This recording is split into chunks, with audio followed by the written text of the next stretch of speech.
motivos. Uno, porque el tema es un tema que también me es afín en cuanto a mi investigación personal,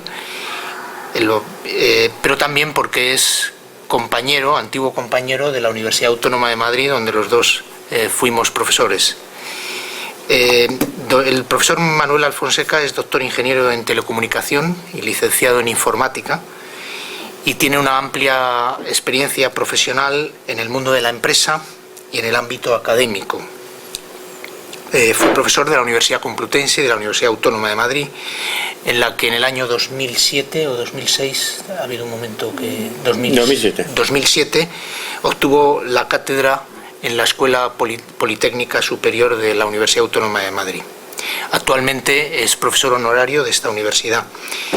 Ha trabajado en muchos temas, la simulación digital, la vida artificial, la inteligencia artificial, de lo que va a hablar hoy, pero también tiene un rasgo que quizá es muy querido también por los miembros del CRIF, porque ha escrito novela histórica y de ciencia ficción, o sea, es un hombre interdisciplinar en muchos aspectos, y nos conocimos hace unos años precisamente en un curso en la Universidad de Sevilla interdisciplinar.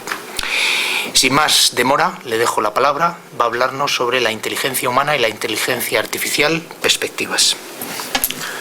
Muchas gracias.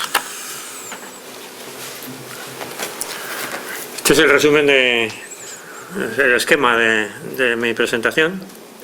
Voy a hablar un poquito de los límites de las matemáticas, muy poco.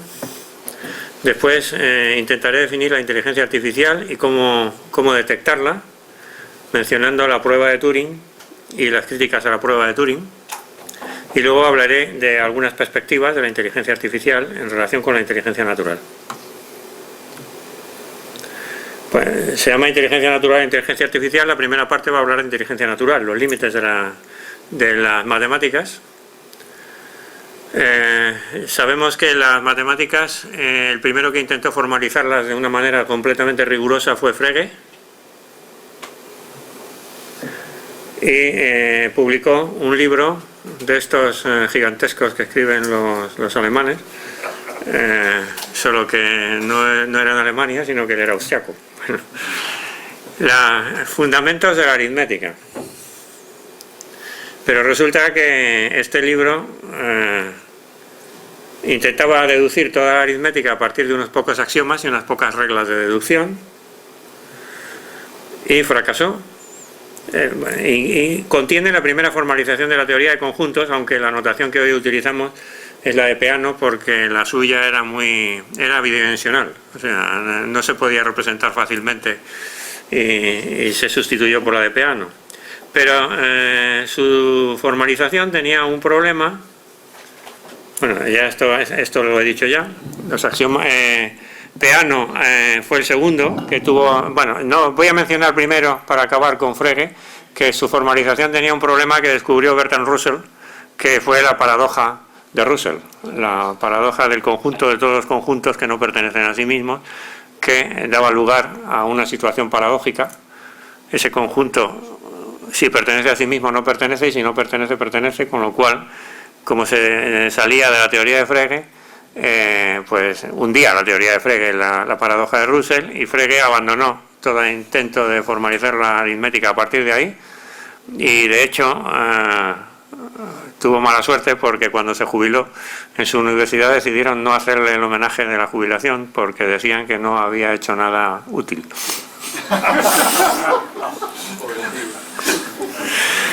Bueno, unos años después, Peano, con sus axiomas de Peano, hace otro intento de formalizar la aritmética, y otra vez permiten deducir gran parte de la aritmética a partir de unos axiomas y unas reglas de deducción, y inventó la notación que hoy día se sigue utilizando en la teoría de conjuntos. Pero esto es un intento. Ya he hablado de la paradoja de Russell, y entonces Russell, después de hundir el intento de Frege, decidió continuarlo. Y dijo, vamos a resolver esto. Introdujo la teoría de tipos, es decir, que un conjunto no puede pertenecer a otro conjunto que esté en el mismo nivel que él, con lo cual se elimina la paradoja, y con Alfred North Whitehead pues planteó y publicó un libro que se llama Principia Matemática, como el de Newton, en el que intentaba seguir adelante con el trabajo de Frege. Lo malo es que el intento de Russell le pasó lo de que el que hierro mata, hierro muere. Le pasó lo mismo que a Frege con él, y es que Gödel, con su teorema de Gödel, demostró que lo que estaba intentando Russell es imposible. Más o menos el teorema de Gödel dice esto, lo dice de una manera más matemática que esa, pero bueno, para que nos entendamos: todo sistema formal consistente con potencia semejante a la de la aritmética elemental no es completo, contiene proposiciones verdaderas indecidibles. Es decir, si fuera completo, cualquier proposición verdadera sería deducible de los axiomas. Pero lo que demuestra Gödel es que en cualquier sistema formal consistente tiene que haber proposiciones verdaderas que no se pueden deducir de los axiomas. O sea, partiendo de los axiomas de Peano, no podemos deducir todas las proposiciones verdaderas que hay en la aritmética. O dicho de otra manera de expresar el teorema de Gödel: un sistema formal con potencia semejante a la aritmética elemental o es consistente o es, si es consistente es incompleto, y si es completo es inconsistente. Inconsistente es más grave que incompleto, puesto que significa que hay una proposición y su contradictoria que se pueden demostrar. Voy a dar aquí una pequeña prueba informal del teorema de Gödel. El teorema de Gödel más o menos lo que significa es esto, solo que en notación matemática. Este teorema no se puede demostrar partiendo de los axiomas y las reglas del sistema. O sea, la notación matemática del teorema de Gödel al final se reduce a decir esto. El teorema G dice que el teorema G no se puede demostrar partiendo de los axiomas y reglas del sistema. Entonces, si suponemos que es falso el teorema G, entonces el sistema es inconsistente. Porque está demostrando, o sea, el teorema, si es falso, dice que el teorema se puede demostrar partiendo de los axiomas. Luego, a partir de esos axiomas demostramos algo que es falso. Luego el sistema es inconsistente. Luego, si ese es consistente, si el sistema es consistente, G tiene que ser verdadero. Y como dice que no se puede demostrar, es indemostrable. En esencia, eso es lo que dice el teorema de Gödel. Es mucho más complicado de entender cuando está en notación matemática, pero esencialmente viene a ser esto. Bueno, Alan Turing es una persona polifacética que murió de una forma, no se sabe muy bien, murió envenenado por cianuro potásico en su laboratorio, y no se sabe muy bien si se suicidó o si fue un accidente.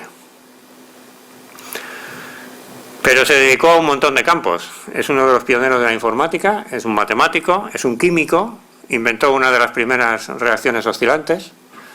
Luego, posterior a la suya, fue la reacción de Zhabotinsky, que es mucho más conocida. Y en 1935 planteó el teorema de la parada, que es un teorema de incompletitud como el de Gödel. Es un teorema equivalente al de Gödel en cierto modo, pero que quizás es más fácil de verlo, más fácil verlo. Inventó también la máquina de Turing, que es un autómata equivalente en potencia a un ordenador. Más potente que un ordenador porque tiene memoria infinita. Pero los ordenadores de hoy tienen tanta memoria que podemos olvidarnos de que no es infinita y considerarlo equivalente a la máquina de Turing. Bueno, pues lo que demuestra el teorema de la parada es que el teorema de la parada es indecidible. ¿Y qué es el teorema de la parada? Decimos, por ejemplo, supongamos que tenemos un ordenador y que lo programamos para que coja cualquier otro programa y nos diga si ese otro programa se va a parar o no.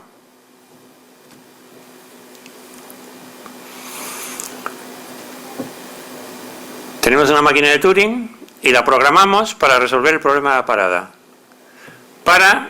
Le damos cualquier otro programa y nos dice, ese otro programa se va a parar o no. Un programa se puede parar. Llega una instrucción stop y se para. O un programa puede entrar en un bucle cerrado y no pararse nunca, por ejemplo. Bueno, pues se trata de coger un programa cualquiera y analizarlo con otro programa y decir, ¿se va a parar? No se va a parar. Supongamos que se puede. Se va a demostrar por reducción al absurdo.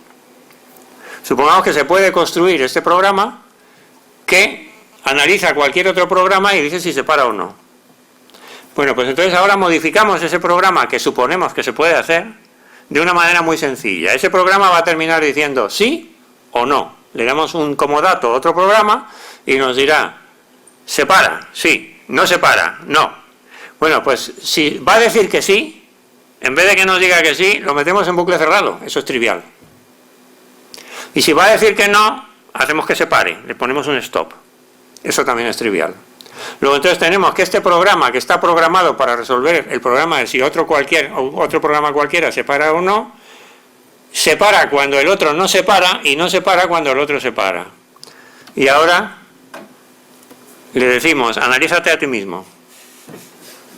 Si se para, no se para, y si no se para, se para. Contradicción. Por lo tanto, la hipótesis inicial, se puede resolver el problema de la parada, podemos escribir este programa, es falsa. Ese es el teorema de la parada de Turing. Que como ven tiene algo que ver con el de Gödel. Es decir casi lo mismo. O sea, hay problemas que no se pueden resolver. Voy a mencionar otro límite de las matemáticas, el teorema de Chaitin.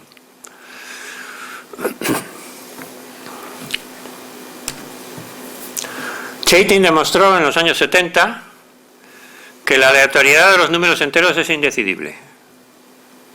O sea, nosotros tenemos una sucesión de números enteros y no podemos demostrar que es aleatoria. A veces podemos demostrar que no es aleatoria. Por ejemplo, si la sucesión es 1, 1, 1, 1, 1, 1, puntos, puntos hasta el infinito, pues no es aleatoria. Pero cuando tenemos una sucesión como por ejemplo 4, 5, 1, 9, 6, etcétera, etcétera, pues no podemos demostrar si es aleatoria o no. De hecho, en un caso particular, bueno, esta es la fuente donde lo demostró, está publicado en Scientific American, curiosamente, y se puede encontrar en la web. Es un hecho que las cifras de pi cumplen todas las condiciones de aleatoriedad que se han inventado. Sin embargo, no hay nada menos aleatorio que las cifras de pi.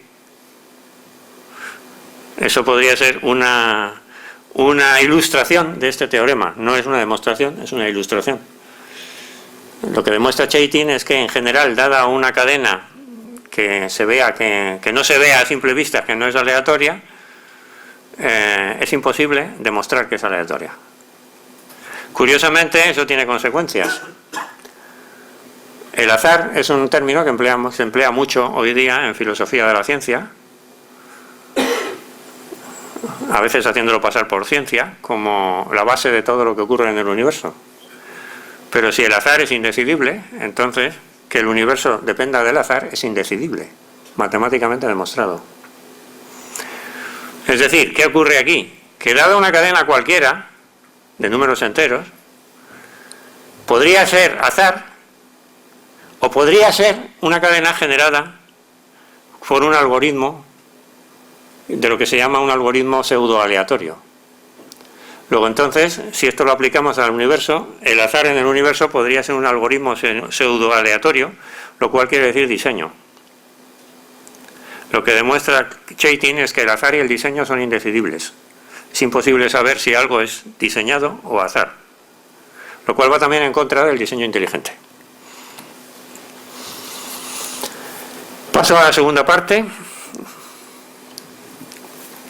La inteligencia artificial es un término que inventó John McCarthy en los años 50, 1956, en una reunión, en un curso de verano en la Universidad de Hannover, en Estados Unidos. Y en el momento en que se definió ese término se refería al proceso de información simbólica por medios heurísticos. Se ha ampliado mucho la definición. Hoy día hay algunos que en broma definen la inteligencia artificial como todo lo que no sabemos hacer con un ordenador. Y en cierto modo es verdad. Basta ver que cada vez que se resuelve un problema que antes se consideraba de inteligencia artificial, como por ejemplo ganar al campeón del mundo de ajedrez, cuando se ha resuelto y se analiza el programa que lo ha hecho, Dicen, pues no me parece demasiado inteligente. Y esto ha ocurrido una vez y otra en todos los avances que ha ocurrido en la inteligencia artificial, lo cual, en cierto modo, demuestra esta definición en broma, pero que se está cumpliendo. Por cierto, es curioso que un ordenador ganó, Deep Blue ganó al campeón del mundo de ajedrez, Garry Kasparov, y no se ha vuelto a repetir el experimento. Es muy probable que la próxima vez no le hubiera ganado, porque Kasparov estaba tremendamente nervioso en aquel combate y perdió por 3,5 a 2,5. O sea que es probable que si hubiera tenido otra oportunidad, a lo mejor había empatado a 3 o incluso había ganado. Pero no se ha vuelto a repetir el experimento. La inteligencia artificial se aplica a la demostración de teoremas, juegos inteligentes como el ajedrez, proceso de lenguaje natural, que es un proceso muy complicado, proceso de imágenes, sistemas expertos, agentes inteligentes, hay muchos campos. Voy a hablarle de uno de ellos, el problema del lenguaje natural, el problema del sentido común, que podemos verlo aquí. Si se parte en dos un pedazo de tiza, el resultado no es 2 medios pedazos de tiza, sino 2 pedazos de tiza.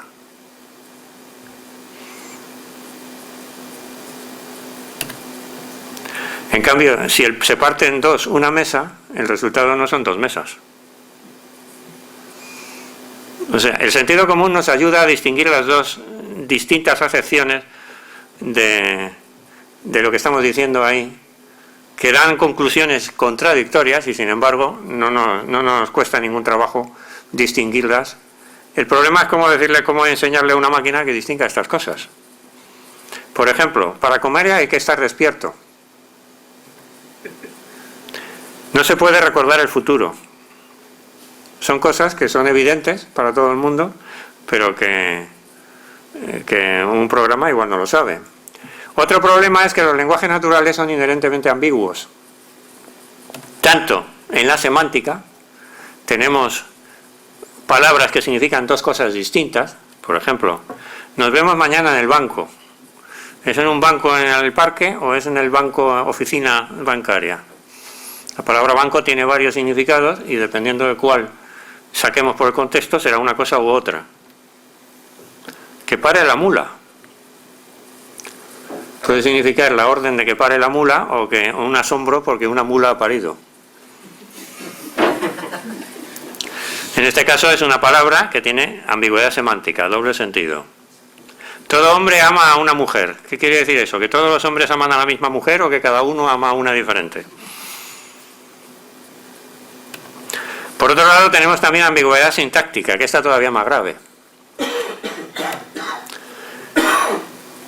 Pasaré solo este verano aquí. Ahora que la Real Academia ha quitado el acento del adverbio solo, esta frase es ambigua.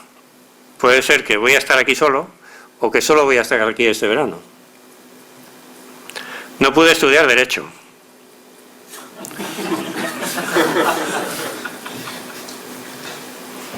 Esta es una frase típica que se pone como ejemplo. Esta frase tiene 16 interpretaciones sintácticas distintas en inglés, de las cuales 4 tienen sentido. Porque time puede ser un verbo o un sustantivo, flies puede ser un sustantivo o un verbo, y like puede ser una conjunción o un verbo. Y combinando, son 8 versiones posibles, de las cuales 4 tienen sentido. Por ejemplo, una significación posible es cronometra a las moscas como una flecha. Es perfectamente válida.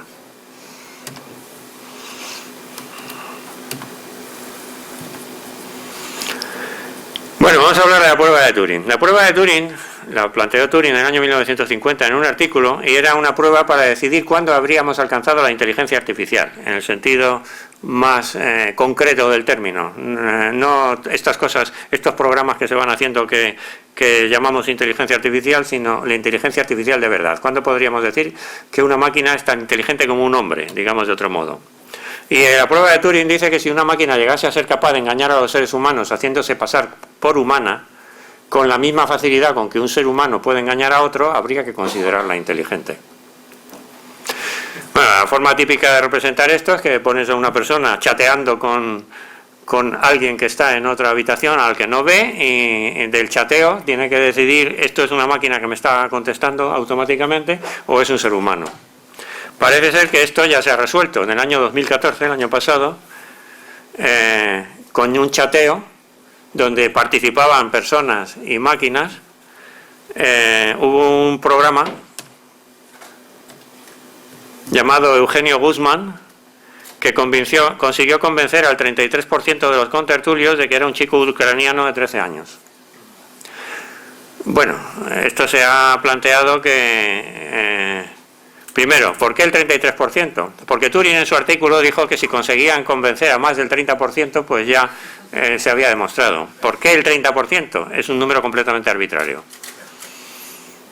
Le pareció a Turing que ya era suficiente con convencer al 30%. Como este ha convencido al 33%, hay quien dice, bueno, es que al poner un chico ucraniano de 13 años, los chicos de 13 años suelen ser bastante locuelos, y encima ucraniano, extranjero, en inglés, pues le han tenido en cuenta muchas cosas para dejarle pasar, que a lo mejor si hubiera sido un hombre de 30 años de la misma nacionalidad, no se los habrían tenido en cuenta. Comentando el caso, Evan Ackerman ha dicho esto: la prueba de Turing no demuestra que un programa de inteligencia artificial sea capaz de pensar. Más bien indica que el programa puede engañar a un ser humano. Y los seres humanos somos realmente tontos.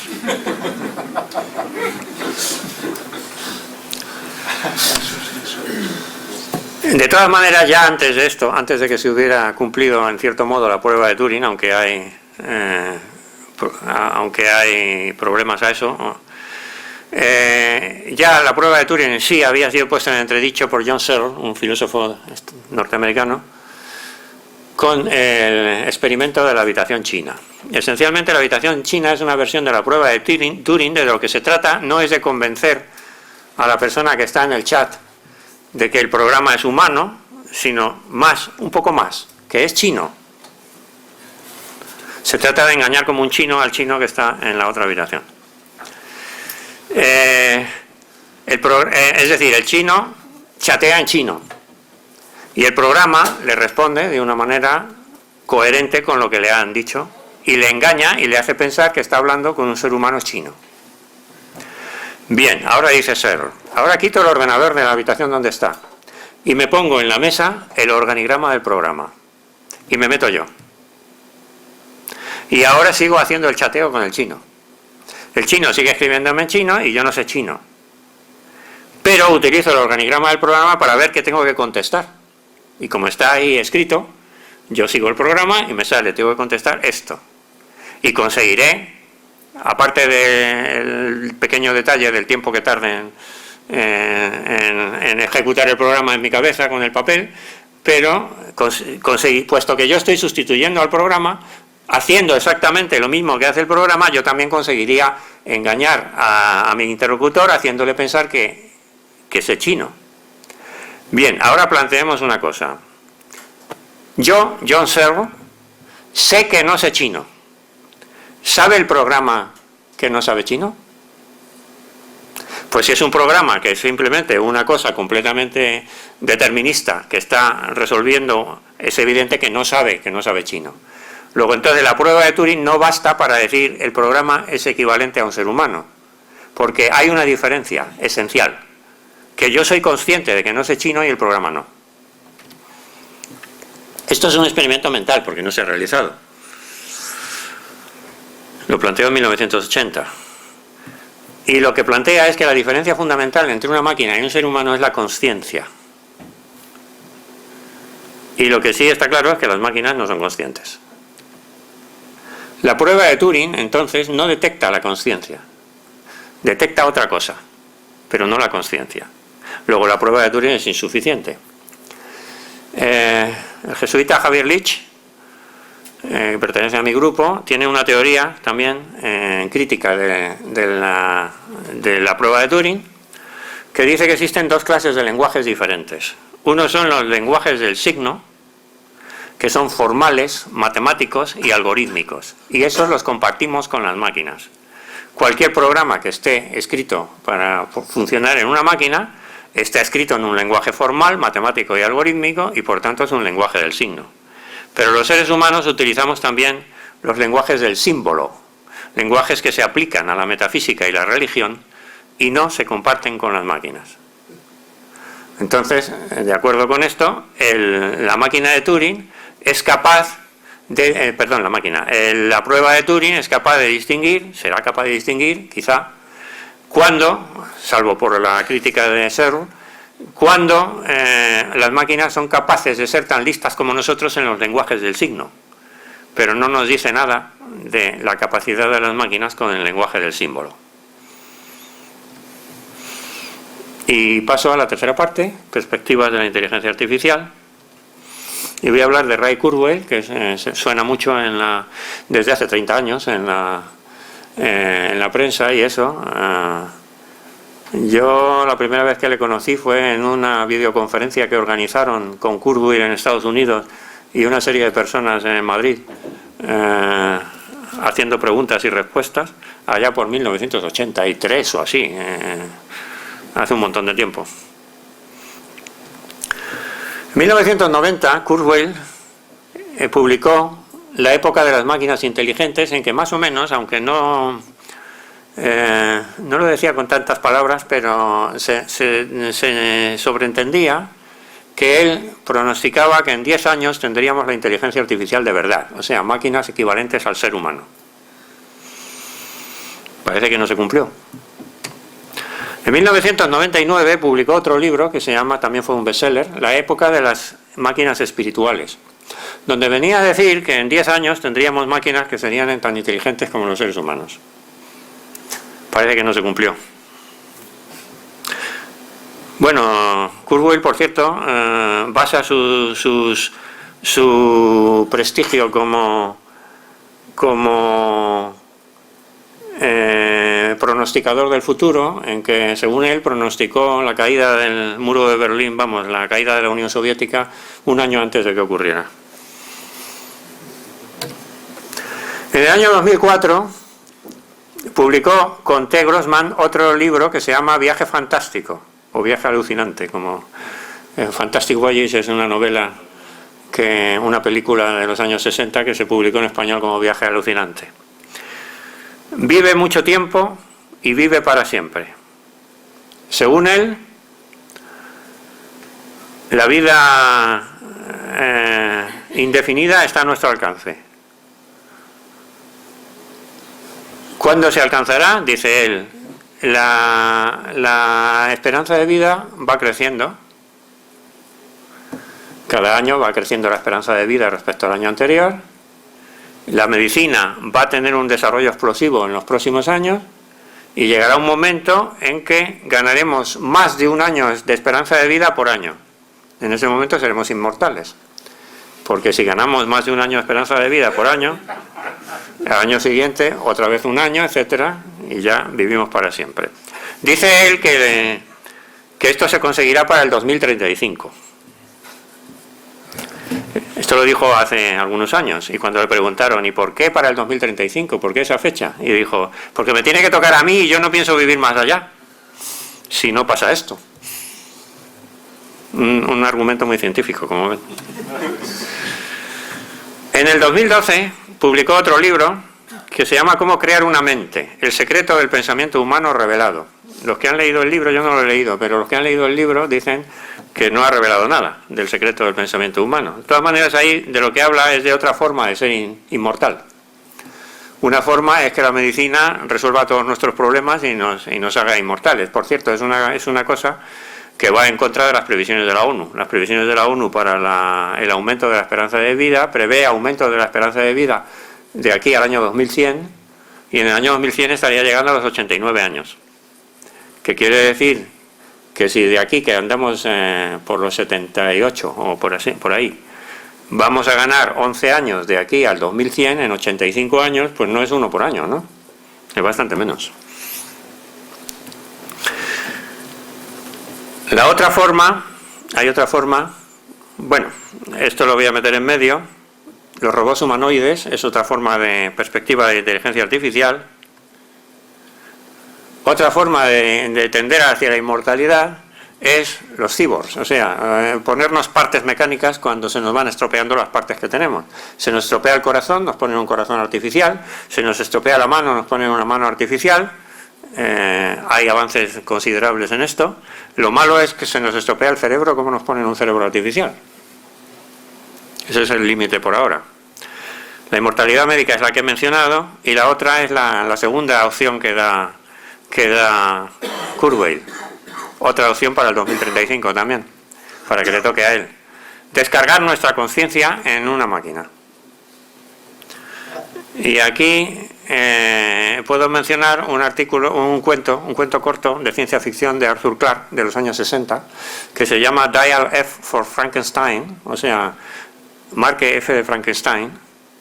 Es un cuento de 5 o 6 páginas nada más. Y es un cuento además que es un gran éxito de Arthur Clarke como pronosticador del futuro, porque pronosticó Internet. No lo llamó así, claro, pero pronosticó Internet. Pronosticó que en algún momento del futuro todas las líneas telefónicas del mundo estarían conectadas y a su vez conectadas con todos los ordenadores del mundo. Eso es Internet. Y entonces pronosticaba que en ese momento tendríamos un sistema más complejo que el cerebro humano, con una cantidad de información mayor que la del cerebro humano. Por lo tanto, ese sistema automáticamente sería consciente y tomaría el control del mundo. Ese es el cuento, muy cortito. Internet ha ocurrido hace 20 años y todavía no parece que haya tomado el control del mundo. De personas concretas sí, pero del mundo no. Entonces, la conclusión es que la conciencia es algo más que complejidad más información.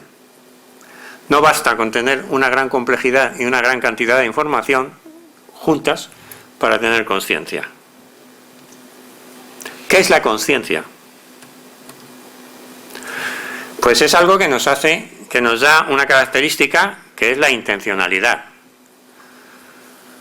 Nosotros somos los únicos seres en los cuales es evidente que tenemos que utilizamos las causas finales de Aristóteles, esas que están prohibidas en todo el resto de la ciencia.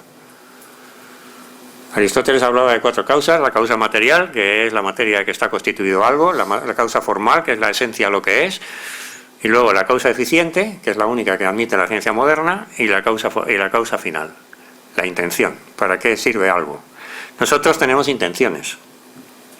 El problema es cómo compatibilizar nuestra causalidad final, que es evidente, y cualquiera de nosotros sabe que tiene intenciones y las lleva a cabo, con la causalidad eficiente de la física. Nuestra intencionalidad es resultado de un proceso de deliberación mental y no está determinada por estados cerebrales previos. Entonces, si la física fuera determinista, nuestra conciencia sería imposible. No podríamos tener, o sea, no habría más que causas eficientes, como dicen los físicos, y entonces no habría libertad, ni toma de decisiones, ni nada. Todo estaría determinado. Tampoco es lo mismo que el azar indeterminista. No es lo mismo decir somos libres para tomar una decisión que decir cada vez que tengo que tomar una decisión tiro una moneda y si sale cara hago esto y si sale cruz hago lo otro. No es lo mismo. O sea, nadie consideraría que era libre y tenía intenciones si trabajara así. Pero la libertad de decisión, para ser posible, precisa tener un sustrato indeterminista. Si el sustrato fuera determinista, no sería compatible. El encadenamiento causal no debe ser cerrado. Y esto nos lo proporciona. No se sabe todavía cómo interactúan. Yo he trabajado con Hameroff en algunos experimentos que Hameroff y Penrose han presentado una propuesta de que la interacción, bueno, ellos dicen que la conciencia está en los microtúbulos de las neuronas. Yo diría más bien que en los microtúbulos de las neuronas podría ser el punto en donde nuestra conciencia interacciona con el sustrato indeterminista de nuestras neuronas. Hay diversas teorías, las teorías compatibilistas, que redefinen la libertad, con lo cual la libertad pasa a quedarse sin valor, y las teorías incompatibilistas que introducen causas finales en el mundo. Obviamente yo soy partidario de las teorías incompatibilistas. Es un problema que no está resuelto. Entonces, si no sabemos qué es la conciencia, ¿cómo vamos a descargarla? Esta es la conclusión final de mi presentación. Muchas gracias.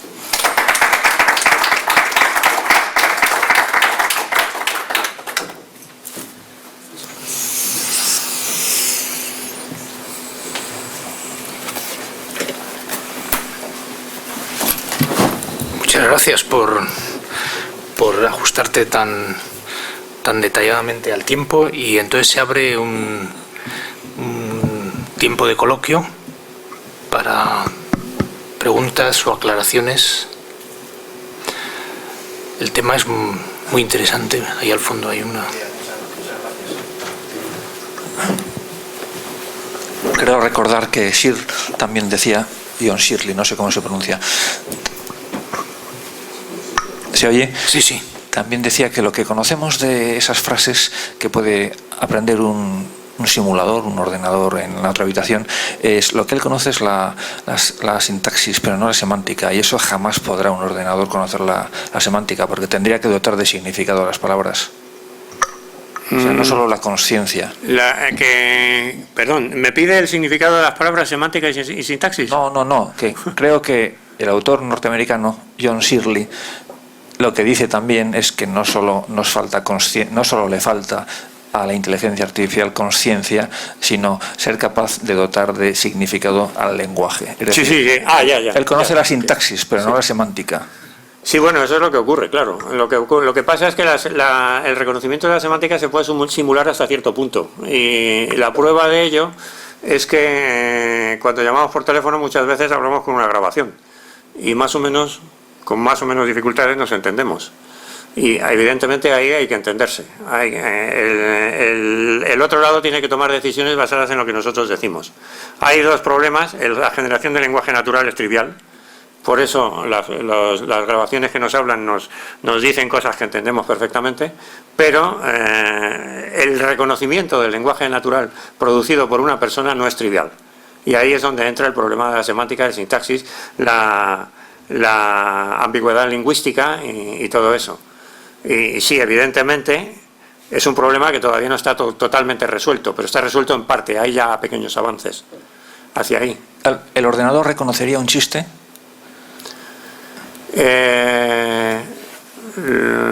Puede ser que lo reconociera. O sea, ahora mismo no hemos llegado a ese nivel. Pero yo veo que es posible que reconociera un chiste como chiste. Otra cosa es que le hiciera gracia. Pero que a lo mejor se le diera la capacidad de distinguir y dada una frase, decidir esto es un chiste o esto no es un chiste. Yo creo que eso es factible.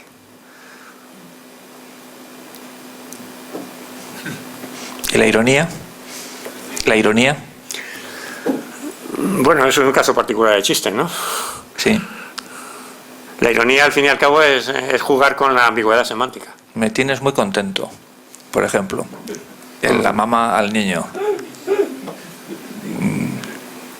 Sería posible que lo reconociera como ironía también, aunque tendría que tener una cantidad de información de contexto muy grande que no tienen todavía los programas. Ahí.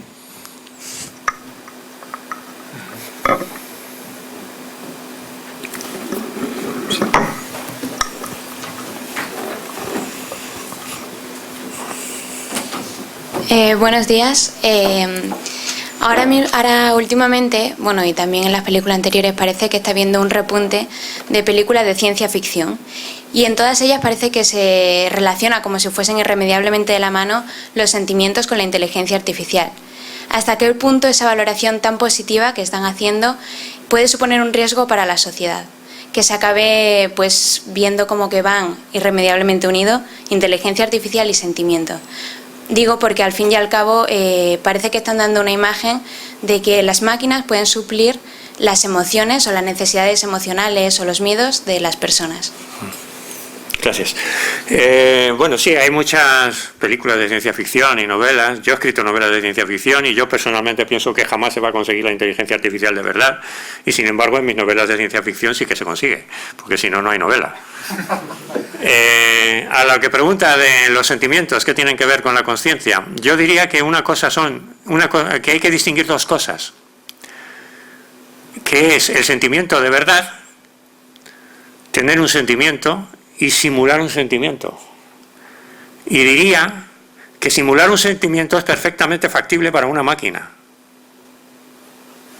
Pero que es distinta a las dos cosas, que son distintas las dos cosas, es evidente si nos miramos a nosotros mismos. Todos nosotros somos capaces de simular sentimientos, ¿no?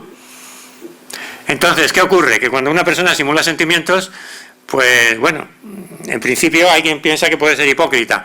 A lo mejor no, a lo mejor es simplemente pues lo mismo que las mentiras piadosas, ¿no? Pero el caso es que todos simulamos sentimientos en algún momento. Las máquinas podrían hacerlo. ¿Significa que los tengan? Yo creo que no. Yo creo que para tener sentimientos hay que tener conciencia. Pero eso es mi opinión personal. Como no sabemos lo que es la conciencia y tampoco tenemos una idea completamente clara de lo que son los sentimientos, no se puede demostrar científicamente esta afirmación, pero es la sensación que me da a mí. ¿Y para la sociedad puede suponer algún riesgo que se esté... ¿Que haya máquinas que simulen sentimientos? Sí. Pues no veo que pueda suponer un riesgo mayor que el que haya personas que simulen sentimientos, cosa que ha habido desde el principio del hombre.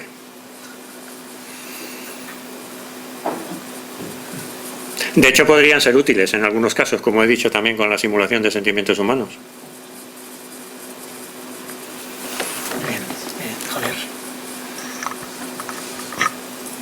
Sí, yo quería hacer dos preguntas relacionadas con John Searle, porque me parece que él las plantea y que son relevantes aquí, ¿no? Antes ha salido la cuestión de la semántica y los ordenadores, pero creo que John Searle dice también que no es solo la semántica, sino la sintaxis. O sea, hasta qué punto la sintaxis existe en un medio artificial o incluso en un medio natural. ¿En la naturaleza hay sintaxis? Yo creo que él dice que no, o sea que incluso el problema es más grave. Y la segunda pregunta relacionada con esto, bueno, relacionada con todo el problema es, yo tengo la impresión de que quizá aquí se está yendo como demasiado rápido entre la inteligencia artificial y la conciencia. Claro, aquí, en el fondo, ¿qué papel juega la vida? Porque claro, parece que la vida es un fenómeno relevante para tener conciencia, ¿no? O sea, si no estás vivo, pues parece que no tienes conciencia aquí en la Tierra, por lo menos. Entonces, bueno, parece que estamos cortocircuitando algo que en la naturaleza desde luego es relevante, ¿no? Que es la vida. Antes quizá de preguntarnos pues, si los ordenadores o las máquinas pueden tener conciencia, habría que preguntarse, ¿pero están vivas? ¿O pueden tener vida? ¿O qué es la vida? No sé. ¿Esto es relevante para el problema de la inteligencia artificial? Sí, la primera pregunta, ¿cuál era, por favor? Sintaxis en la naturaleza sí. Y en los ordenadores. ¿Es algo...? Vamos a ver, primero, yo como profesor de lenguaje de sistemas informáticos, ese es mi tema. Entonces, sintaxis en los ordenadores sí que hay, porque cualquier lenguaje de programación tiene una sintaxis. Lo que es más, los lenguajes humanos también tienen una sintaxis que además no es más compleja que la sintaxis de los lenguajes de ordenador. Solo existen, dentro de la clasificación de Chomsky, de 4 niveles de lenguajes, los lenguajes humanos y los lenguajes artificiales están en el nivel 2. 0 es el más amplio y 3 el más restringido, y el nivel 2 es el nivel donde están todos los lenguajes. Se ha hablado en la historia de la lingüística de que hay 2 lenguajes humanos que están en el nivel 1, o sea que son más complejos que de sintaxis, sintácticamente, que los lenguajes normales, que son el alemán suizo y el bambara. Pero estudios recientes ponen en duda incluso que esos 2 lenguajes realmente tengan una sintaxis tan compleja. O sea, que prácticamente todos los lenguajes humanos están en el mismo saco donde están los lenguajes artificiales. Y la sintaxis de los lenguajes artificiales se analiza con una cosa que se llama analizador sintáctico, que es una parte de un compilador. Luego, todos los programas tienen sintaxis. La sintaxis es parte de lo que hay dentro de las máquinas. Y la analizan las máquinas automáticamente. Pero es una sintaxis impuesta desde fuera por el programador. Sí, Quiero claro. decir, cuando yo digo que un voltaje alto es un 1 y un voltaje bajo es un 0, Sí, es una claro, cosa está impuesta, que la no es natural. interpretación está puesta desde fuera. Igual que puedes imponer la semántica. Sí, los lenguajes son simbólicos. Bueno, de signos, como dice el padre Lich, pero simbólicos en el sentido de que todos están representados de alguna manera. Los ceros y los unos no están en ninguna parte del ordenador. Son magnetización norte o sur, o electricidad alta o baja, o cosas así. Bueno, lo que ocurre con los lenguajes naturales, los lenguajes humanos, es que además de tener una sintaxis igual que los lenguajes artificiales, son ambiguos, tienen una sintaxis ambigua, que quiere decir que una misma oración, una misma frase, se puede analizar de dos maneras distintas. Eso en los lenguajes artificiales no se hace, se programan para que sea una sintaxis no ambigua, porque si no, pues no tendría sentido hacer un programa que una instrucción tuviera dos significados diferentes. Entonces, eso hace que los lenguajes humanos sean más difíciles de analizar por un ordenador que los lenguajes artificiales, que son triviales al analizarlos por un ordenador. Ahora, la pregunta de si en la naturaleza existe sintaxis, eso creo que es una pregunta filosófica, más que en nuestra mente hay sintaxis. ¿Nuestra mente es parte de la naturaleza? Yo diría que sí. Luego, entonces, en la naturaleza hay sintaxis. ¿Y en la naturaleza no humana hay sintaxis? Sí, en un ordenador hay sintaxis, puesto que podemos representar, nosotros podemos interpretar como sintaxis lo que está ocurriendo dentro de un ordenador. Lo que pasa es que es un producto de alguna manera de la inteligencia humana, ¿no? Pero la inteligencia humana es parte de la naturaleza. Hemos entrado en un bucle. Sí. La segunda pregunta. La cuestión de la vida. La segunda pregunta. Sí, la segunda pregunta. Vamos a ver. Vas animando a la gente. Como he dicho antes, yo pienso que los ordenadores no van a ser capaces de igualar al hombre. Bueno, no digo dentro de 1 millón de años, pero desde luego dentro de 1000 años tampoco. Ahora bien, si por casualidad los ordenadores fueran capaces de igualar al hombre, como ocurre en mis novelas de ciencia ficción, entonces tendríamos que redefinir la vida. No tendríamos que definir la vida como algo que está hecho exclusivamente de ADN y materia orgánica. Tendríamos que redefinirla para incluir también los ordenadores.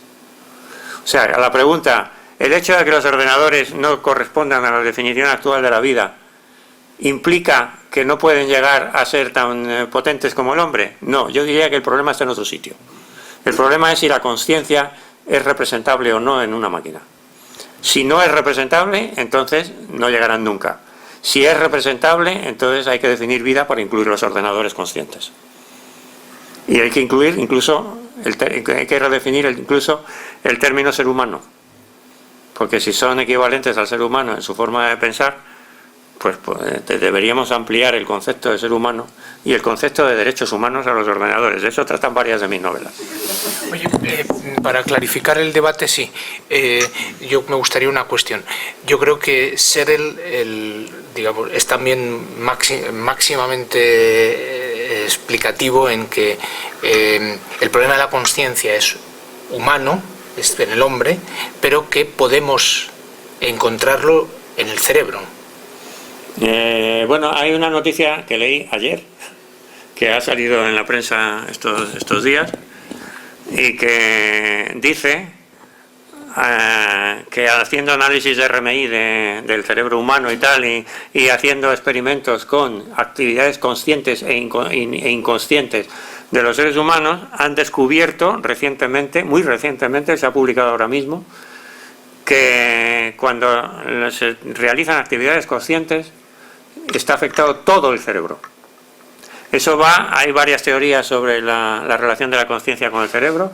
Algunas, empezando por Descartes, decían que había un punto concreto que tenía que ver con la conciencia.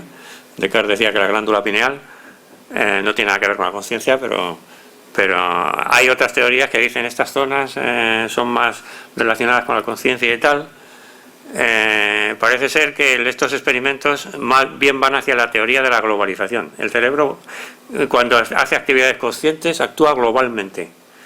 Y han descubierto que esto ocurre.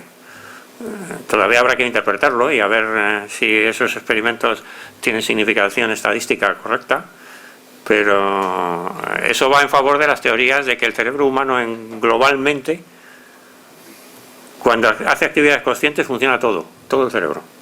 Lo cual va también en contra de aquella teoría que engañó hasta Einstein, de que solo usamos el 10% de nuestro cerebro. Muy bien, vamos a seguir. Yo quería clarificar eso. Mi pregunta era precisamente sobre la conciencia y si sabemos o no sabemos lo que es la conciencia. Porque en la exposición ha salido varias veces no sabemos qué es la conciencia, y ya está, ¿no? Y a mí lo que me parece es que eso puede ser, no sé si aquí por eso hago la pregunta, que eso está mal planteado, así de partida, ¿no? Porque en el fondo se está diciendo si sabemos lo que es la conciencia, como sabemos que es una sintaxis de una máquina o cómo se representan otro tipo de entidades. Pero me parece a mí que si pensaba, es decir, yo sé lo que es la conciencia porque yo soy un ser consciente y tengo experiencia de lo que es mi propia conciencia. Y los efectos que tiene mi conciencia y los efectos que tiene la conciencia, supuestamente, que la tienen en otros seres que funcionan y hacen lo mismo que yo. Entonces el problema está en la representación de la conciencia, es decir, si realmente es posible representar la conciencia como se quiere representar cualquier otro problema de índole informática. Es decir, si no estamos tratando entidades que son esencialmente distintas y queremos comprender una desde la otra. Es lo que... Sí, bueno, admito la corrección, que la palabra es, en esa frase, quizás no sea la más adecuada. Lo que quería decir con esto es que no sabemos... Matizable, digamos. Sí, que no sabemos cómo funciona la conciencia, o sea, sabemos lo que es la conciencia por introspección, pero no sabemos qué es la conciencia desde el punto de vista reduccionista. O sea, no sabemos cómo se genera la conciencia a partir de la base físico-química del universo. En ese sentido no sabemos qué es la conciencia. ¿Y tú distinguirías ahí claramente autoconsciencia? Bueno, ya sé que hay inconsciencia y conciencia de ser consciente.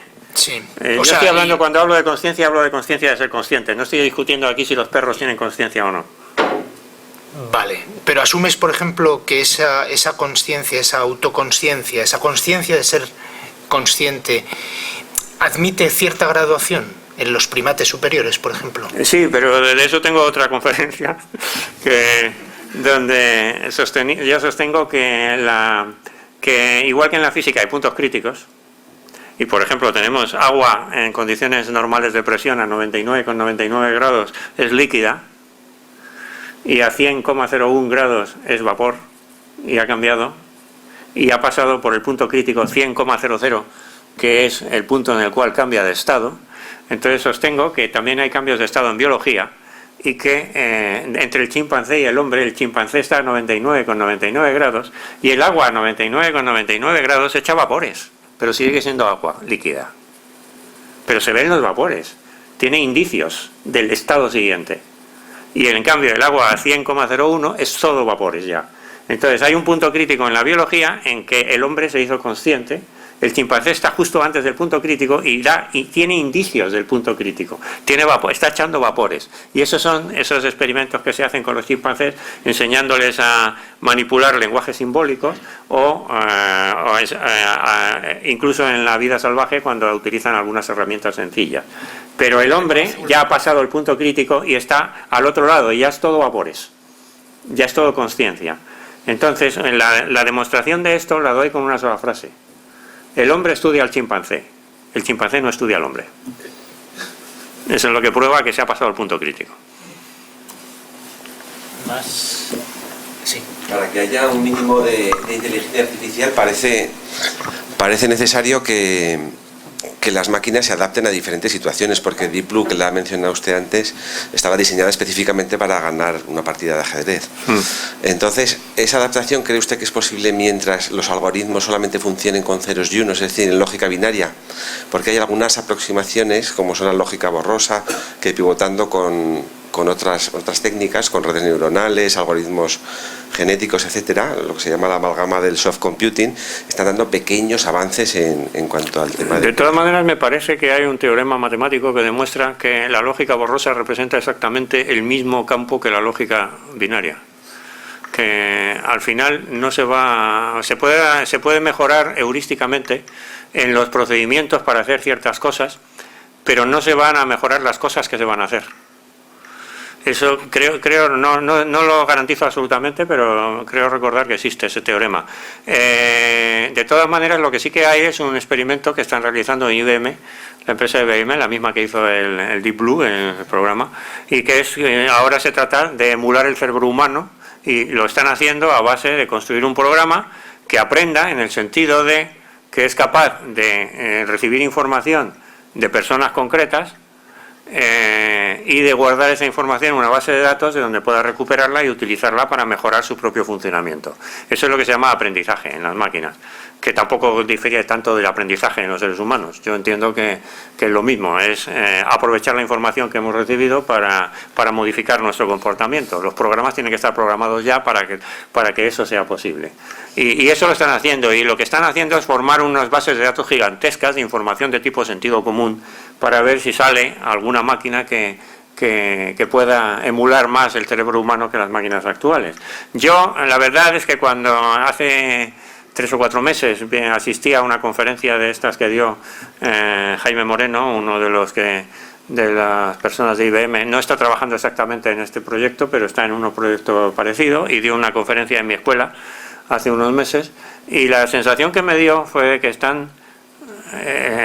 fue la sensación del déjà vu. O sea, lo que estaba contando este señor es lo mismo que me contaron a mí en IBM, que yo trabajé en IBM, en los años 70. Entonces también decían, no, es que tenemos que dejar de programar a las máquinas. La máquina tiene que estar programada una sola vez y lo que tiene que hacer es ganar información y tal, y utilizar esa información. En los años 70 se inventó una cosa que se llama los lenguajes de desarrollo de aplicaciones, y nos los explicaban así. Y luego dice, y a la máquina lo que hay que hacer, el programa este que hay que enseñarle, son personas que le van dando información. Y yo dije, estos son los sistemas expertos. Los sistemas expertos también trataban de un programa al que unas personas que se llamaban expertos en un campo determinado les daban reglas de funcionamiento, y luego el programa utilizaba esas reglas, y el primero que se construyó fue un programa llamado MySyn, que servía para hacer diagnósticos médicos. Y mira por dónde Jaime Moreno dice, una de las primeras aplicaciones que vamos a hacer es un programa de diagnósticos médicos. Y yo dije, pero esto que me están contando es lo que me contaron hace 37 años. No hemos avanzado nada. Hemos avanzado que ahora las máquinas son más rápidas, son más potentes y tienen más capacidad de memoria y podemos guardar más información. Pero no se ha inventado nada que vaya a producir un cambio drástico en todo. Se van a hacer sistemas expertos más complejos y con más información, pero nada más. Y los sistemas expertos, por cierto, fueron un gran fracaso. Se los lanzó al vuelo la prensa diciendo que iban a resolver todo, que las máquinas iban a ser tan inteligentes como los hombres, y 10 años después casi habían desaparecido. Han quedado como un nicho dentro de la informática. Enrique, tú tenías una pregunta, ¿no? Bueno,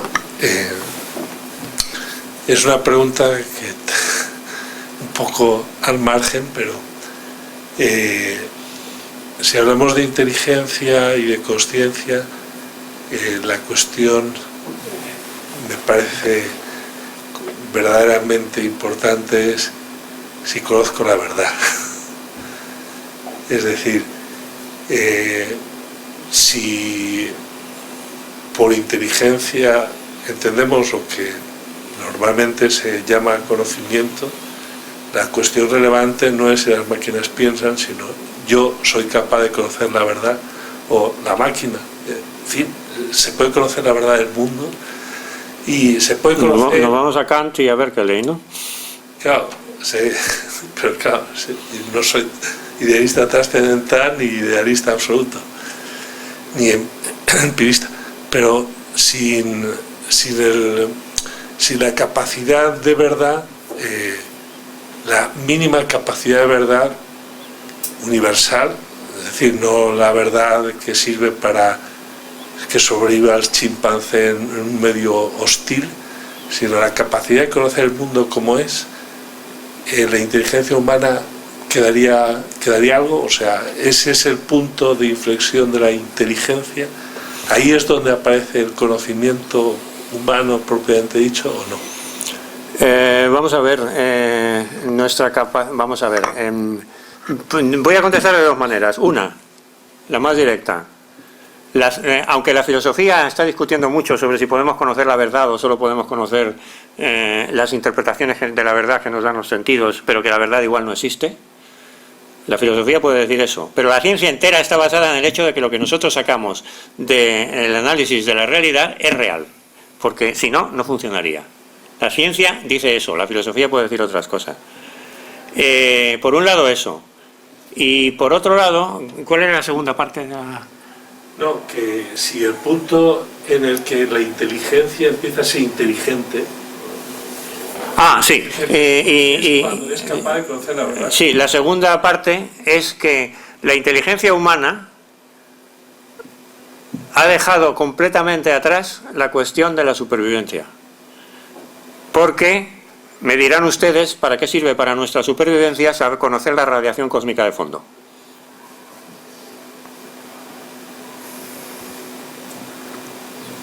Nuestra inteligencia ha llegado a sobrepasar esos límites de la adaptación al medio, hasta tal punto que estamos en la mayor parte de los avances que se realizan ahora están en campos que no tienen nada que ver con nuestra supervivencia y con la adaptación al medio. Y todos ellos se basan en la suposición de que lo que estamos descubriendo es verdad. Entonces, lo que diga la filosofía al respecto, el constructivismo y estas cosas, a mí como científico no me importa. O sea, pienso que está equivocada. Es que contestas tan directo que animas a la gente a seguir preguntando, claro. Siguiente. Está muy bien. José Ignacio. Me han acusado de contestar demasiado bruscamente y que por otro lado eso a lo mejor cortaba a las personas. Está siendo un seminario, yo creo que es el seminario del CRIF, por lo menos que yo recuerde, donde más preguntas se han hecho. Y eso es muy bueno. Adelante. Pues yo voy a retomar el debate que ha llegado un momento en el que que hay distinción entre lo bueno y lo malo, etcétera, ¿no? Entre que hay una naturaleza, etcétera, ¿no? Y entonces, claro, eso lo que me dice es, bueno, quizá si la conciencia la ponemos en relación con esto, como una forma de vida o como un tipo de actividad vital, pues también cabe que eso se dé en silicio o en otro, ¿no? Pero habría que verlo de otra manera, ¿no? Y quizá la conciencia entendida de este modo, pues sería más fácil establecer el puente entre lo que en absoluto es consciente, lo puramente inerte y por qué la conciencia se da en seres vivos, ¿no? También, bueno, no sé, esa era la pregunta. Bueno, es que también hay que tener en cuenta que la distinción entre inerte y vivo es una cosa que no está tan clara como pueda parecer. O sea, todos sabemos que esta mesa no está viva y que nosotros estamos vivos. Pero un viroide está vivo. Un viroide es una molécula de ADN de poca longitud, de 100 o 200 nucleótidos como mucho, que es capaz de reproducirse utilizando mecanismos de células vivas y que es capaz de producir enfermedades en seres vivos. Sí, desde luego, desde la definición actual, la definición que describe cómo son los seres vivos, no se puede dar es un problema indecidible. Mi artículo en mi blog de la semana pasada trata de eso, se llama ¿Qué es la vida? Y hablaba de varias definiciones. Es que no se ponen de acuerdo tampoco los autores en la definición de la vida. Entonces hay un autor que es Müller, que en los años 60, un biólogo, en los años 60 definió la vida como todo aquel ser que sea capaz de reproducirse con herencia y variación. La herencia y la variación permiten evolucionar. Ese término incluye la vida basada en el silicio, por ejemplo. No dice por ningún lado que esté basada en el carbono. De hecho, esa definición implicaría que los viroides están vivos, puesto que son capaces de reproducirse con herencia y variación. Entonces, a algunos biólogos eso les parece demasiado drástico. que una molécula de ADN de 200 nucleótidos esté viva les parece demasiado drástico. Entonces, por ejemplo, Maynard Smith define la vida como un ser que sea capaz de reproducirse y metabolizar. Es decir, funciones de nutrición y de reproducción, en la definición clásica. Los miroides no son capaces de metabolizar porque solo no realizan ningún tipo de reacción química, por lo tanto quedan excluidos. Entonces, los virus quedan ahora en la frontera. Ahora no se sabe si los virus son capaces de metabolizar o no, quizá algo sí sean capaces, puesto que pueden generar proteínas utilizando la maquinaria de una célula. Así que entonces eso, de la definición depende de dónde ponemos la frontera. Entonces, esas definiciones, por cierto, incluyen una posible vida basada en el silicio, porque no dice nada por ningún lado. Otra cosa es que ahora mismo los biólogos piensen que la vida en el universo, en principio, solo es posible basada en el carbono. Pero si nosotros llegáramos a hacer máquinas conscientes, tendríamos vida basada en el silicio. Eso que tanto salía en las novelas de ciencia ficción, pues lo habríamos hecho. El doctor Alfonseca se tiene que irse a Madrid realmente, volver a Madrid en un tiempo breve, con lo cual vamos a terminar el seminario ahora y le damos las gracias y sobre todo gracias por esta discusión tan fenomenal que ha habido.